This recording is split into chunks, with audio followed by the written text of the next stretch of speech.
Hey, Mama. Welcome back to the Thrive Mama podcast. I'm Martina, certified nutrition consultant and holistic health coach, and a mama of two, and I'm so glad you're here. I am here to help busy moms unlock their energy, balance their hormones, and break out of burnout using nutrition as a foundation. So, on this podcast, we will dive into actionable strategies on nutrition, nervous system healing, and aligning with your cycles, with a healthy dose of relatable motherhood thrown in, all designed to help you move past surviving to actually thrive in motherhood. Let's do this.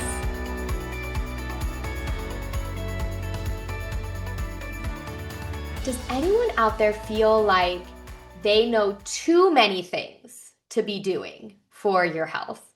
You know, we are in the age of information, and I always tell people that more knowledge is almost never the gap. We don't have a knowledge gap. We have an integration gap. So part of my work as a coach is to really get clear with people about what is driving their integration gap. I'm always so fascinated by what stops us from doing the things we actually know we want to be doing. And we're just not doing it. So today we're going to really examine one of those things that I see as a pattern over and over and over in folks that stops us from putting into action the things we already know to do. And that is feeling resistance from our family, our kids, our partners, when it comes to making these changes. If it were just us, living in like an apartment by ourselves with no responsibilities in the evening and no one else to cook for, it would actually feel easier for us to make those healthier swaps or do the meal prepping or actually cook the meal from scratch and sit down and eat it.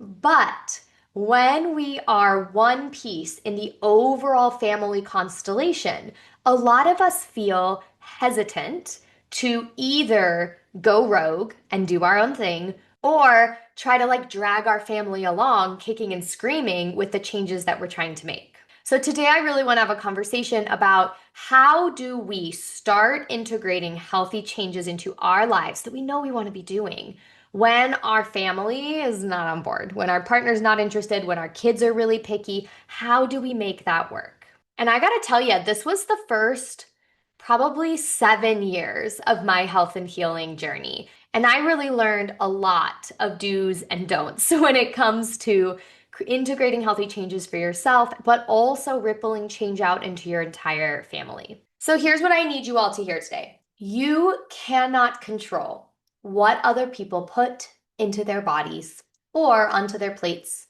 When it comes to feeding our children, we can control what we put on the table, but at the end of the day, we cannot control what they put into their bodies. And when it comes to our partners, we actually have even less control. We have no control over what they choose to do. And we get ourselves into a lot of resistance spirals when we try to control other people's journeys. So this is going to feel hard. But what I want to invite everyone into is starting with yourself only.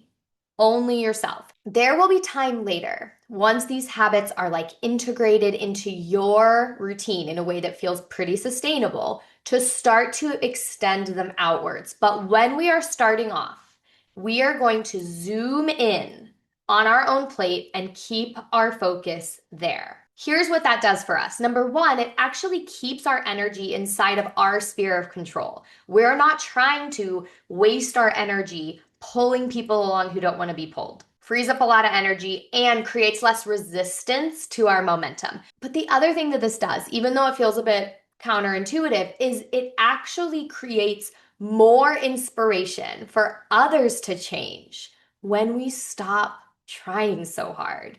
If you've ever tried to get your kids to eat something healthy, you know that the harder you push, the less they want it, the more resistant they are. The same is honestly true for our partners. They're hopefully not throwing the food on the floor and screaming at you, but the more we put pressure on them to make certain changes, the less they're going to want to do it. And there's a lot of neuroscience and behavioral science behind this, but the more pressure we feel from others, the more resistant most of us are to actually doing the thing, even if we know it's good for us. So, what we do then is we zoom back in to our own plate. We radiate that out and we actually lead by example. Kids do not learn by what we tell them to do. Kids learn by what we do. There is a lot of data in child development that backs this up.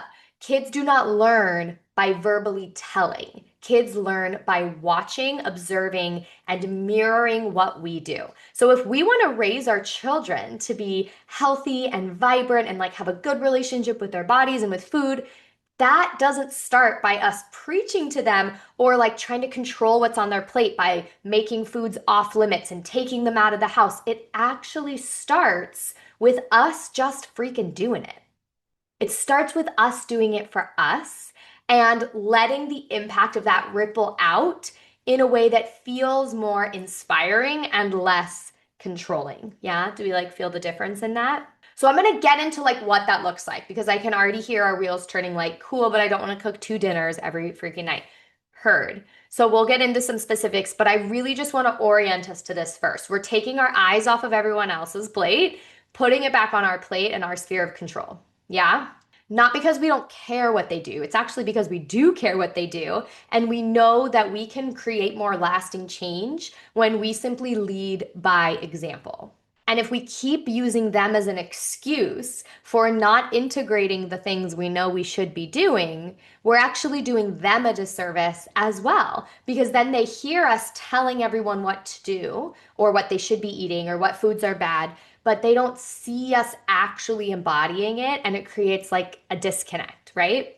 So less talking, more just doing, and less waiting for them to get on board and more being sovereign in your own plate, in your own habits, in your own body. If it's something that's important to you, you just freaking do it. It doesn't matter if they understand or they even support it or they are doing it with you. You can actually just do it yourself. You can. I've done it. I've helped clients do it. Our brain makes it feel like it's going to be impossible to do if other people aren't doing it with us. So if you're having that response, just know your beautiful brain is trying to protect you and it's going to spin a story that it's impossible, but it's actually more simple than our brain makes it feel like it is.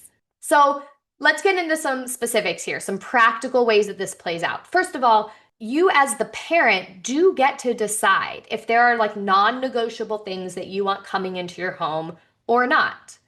Of course, this needs to be a joint decision between you and your co-parent or you and your partner. Like in my home, soda in the home is kind of just a non-negotiable. You know, it's not, we don't have a big story around it. We don't make a big deal about it if they're like at a birthday party and they're offered a soda, but that is a non-negotiable for us in our home. We don't buy soda. It doesn't come in the house. It's just like, that's one of our family lines. And we keep it really neutral and chill, but we do stay firm on that it just doesn't come in. So you get to decide if there are foods or ingredients like that that collectively you and your co-parent decide just don't come in the house. Okay. So if everyone agrees on that, that's great. Now, if your partner is like an avid soda drinker and you feel that soda is a non-negotiable, you guys need to have a conversation about what that looks like for your kids. And none of this means that we have to like control what your partner is doing, but you do get to create shared agreements about your children and your shared space. So it might sound like, hey, this is a non-negotiable for our kids' health. And I want to find a way that makes this work for both of us. So all of this depends on your family dynamic and your home setup, but this is like, can we keep the soda out of a shared, refrigerator? Can we frame to our kids, this is like an adult drink that you can make decisions about when your body's a little bigger, kind of like alcohol, right? Like the kids will see adults drinking alcohol. They know that is an adult drink that they can make the choice about when their bodies are bigger. So can you frame it that way so they don't feel the dissonance between like soda is bad, but dad is drinking it. What are we, right? Like we simply frame it as this is a choice you can make when your body is older. So this is just one example of somewhere that like your non-negotiable might be different from your partner's. I would say really set agreements around the shared space, set agreements around your kids like options around it, and then just frame it really clearly so it's not a constant battle. This is a sometimes treat for grown-ups. You might see dad drinking it sometimes. Kids' bodies really need fuel to help them grow strong. And when you're older, you can make decisions around what you want to drink for your body, something like that. Now, let's say there are healthy swaps that you would be totally open and willing to do for yourself, but you know your picky family is not going to get on board with. So, some examples are like you would happily just swap rice for quinoa, right? You would happily just buy the like sprouted grain bread instead of white bread. You would happily change the brand of crackers so it was like a high fiber seed cracker. Like those things don't bother you, but you know that your family would put up a fight to like quinoa on their plate or to different crackers in the house. So this is where you step into your sovereignty. You do not lower your bar of health to match the common consensus. You hold your vision for what you want for your body, and you lovingly make it happen for yourself without trying to change anybody else. This doesn't always look like having to cook two totally separate dinners. So, for probably like 7 years of my healing journey, I was like making 2 pots of pasta when we had pasta night because my partner was not into the lentil pasta or the higher protein pasta or the lower carb pasta. And I knew for my blood sugar healing that that was important for my body. So again, your brain makes it feel like that's a huge deal. 2 different pastas. Oh my God. But listen, you are boiling a second pot of water. It actually takes zero extra time because you're already like cooking the pasta. They're just next to each other on the burners in a second pot. You have one more pot of pasta water to clean. Like maybe adds 2 minutes to your entire evening deal, and you hold your boundary around your plate. So sometimes it is diverging from a common plate and you making the swaps that feel good for you. I find it really helpful, for example, to have people batch prep at once a week, like a big container of quinoa, or prep, a big container of whatever kind of ancient grain feels better in your body than simple carbohydrates. And then when the meal looks like it's going to be imbalanced for blood sugar or hormones or the things you know you need, you swap it out on your plate, again, without any pressure on other people. So sometimes my clients will literally have their own version of like buns and crackers in the pantry. Not that it's off limits to others, but simply that that's what they choose to eat for themselves. You can probably feel that a big part of this is actually more mindset than it is strategy. The strategy is really simple. It's literally like you decide what you want to put in your body and then you get it for yourself, you know? I am mostly dairy free. That's what feels best in my body and in my hormones, and my family is definitely not dairy free. And so we are constantly like diverging the meal at a certain point, and we're doing like, let's take mamas off the burner and then we'll add in the dairy, or like, let's dish this separate and then we'll add in the dairy, right? Like, it's not as complicated as our brain makes it feel like it is. It's actually more of a mindset shift to just decide, I actually don't have to wait for other people. I can just do it for myself on my own. What it actually looks like most meals is we're having like a shared base, but you just get to customize how it shows up. On taco night, we're all eating taco meat. I might be putting it into a bowl with arugula and avocado, and the rest of my family might be using corn taco shells. Everyone gets to make their own decision for their body.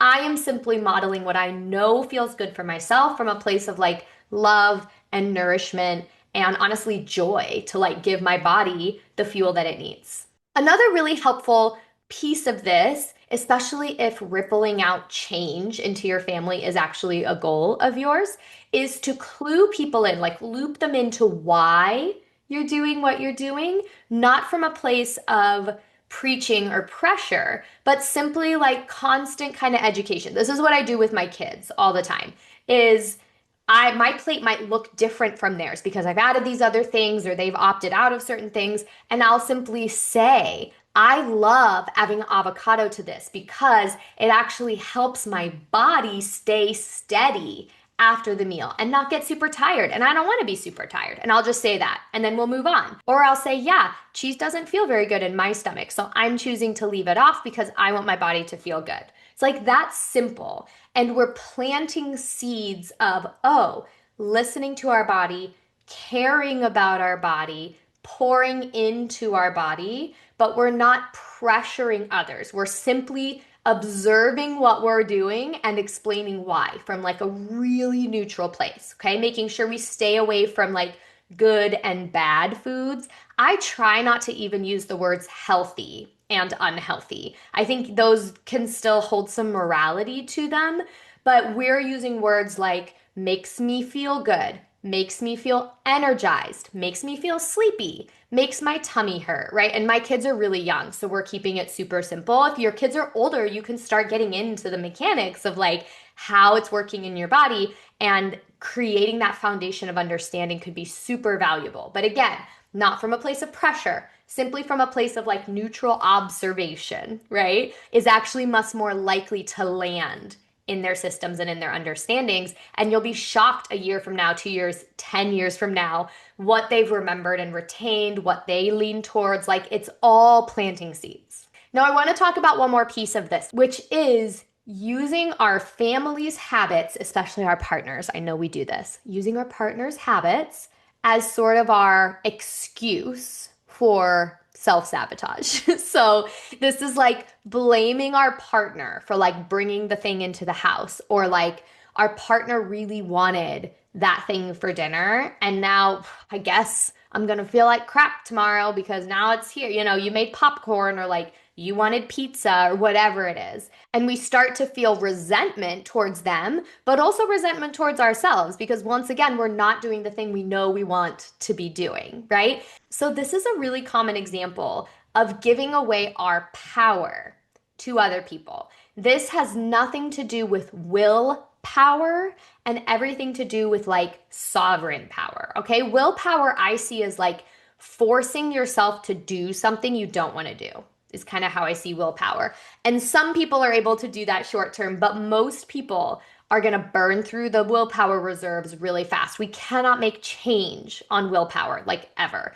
Sovereign power is different, and it's sourced from our values, not like bullying ourselves into doing something. So, this is where getting really clear on your health values is important. So, when we blame our partner or our kids or our Aunt Brenda for bringing that pie over for why we're once again not fueling ourselves well, what we're really saying is, I don't have control here. You do. I am simply a response to my environment. And if it's in my environment, I have no choice. I have no sovereignty. I have no control. And I know that's not how we want to be living. We all want to be in power in ourselves and in our bodies. And what we put into our bodies is a really tangible way to do that. So there's really no like flip to switch about this. I wish there was. This is something I work on with clients like over a period of time, really diving deep into these beliefs and rewiring them so that we can have sustainable health in our routines. But I think awareness is really powerful. So start to notice with your food all of the places that you are giving away your power, all the places that you're blaming your environment, blaming other people, blaming like the workroom cookies or your partner's craving that had nothing to do with you, but you got swept along with for your choices. Just start noticing the places we're giving away power and start to get curious about why that is. Like, we're going to start digging down to find the values underneath it. We are value driven creatures, both with what we avoid and with what we like run towards. So if you can get really clear on why is health important to you, like health in itself is a great value, but why? What is it about health that you are chasing, that you're craving more of in your life? And look at all the ways that this giving away of your power is actually blocking that from coming in. Because the truth is, you don't need your family 100% on board before you start eating better. And you don't need to just muscle through with willpower and resentment. you get to just lovingly pull your focus back down into your plate, into your body, and your family's gonna feel it. When you are healthy and energized and vibrant in your body, that does ripple out to create change. Your family can see the difference. And it's going to plant a seed much stronger than your words or your pressure ever could. So I would really love to hear like what is real for you around this? Where is your like friction? Where do you feel yourself giving away your power? And we can start a conversation about it from there. And if you are looking for individual, like personalized support and strategy around this or any other aspect of your health that you're moving through, I have a few Spark sessions left. These are a one-on-one personalized health consult that you can jump into without the big time commitment or the huge money commitment that actually allows you to get clarity and a foundational like starting place for your health and healing. And the intention is we can build some real momentum and change before the holidays hit so you can move into the end of the year feeling really resourced, feeling like you're moving in the right direction, and we're not doing a whole crash and burn at the end of the year and then have to start over in January. Like, let's just go into this season balanced and resourced. So there's more details about the Spark session below. This is a limited time offer. Typically, the only way to work together is like long-term packages that are quite a commitment with our time and money. And so I'm just really enjoying getting to connect with people one-on-one in these single sessions that are really, really accessible and really potent. Like we zoom in on the couple highest leverage things that are going to really shift your health, your energy, your habits long term. So if you're just tired of trying to figure all of this out by yourself, let's do it together. I would love to connect with you. So check out the details below this episode. If you found this conversation helpful, go ahead and subscribe to the show so you don't miss any future episodes. Drop some stars, send it to a friend. All of that engagement really helps podcasts get into the ears of even more listeners. I can't wait to start our conversations together in the comments. And until we meet again, take beautiful care of yourselves.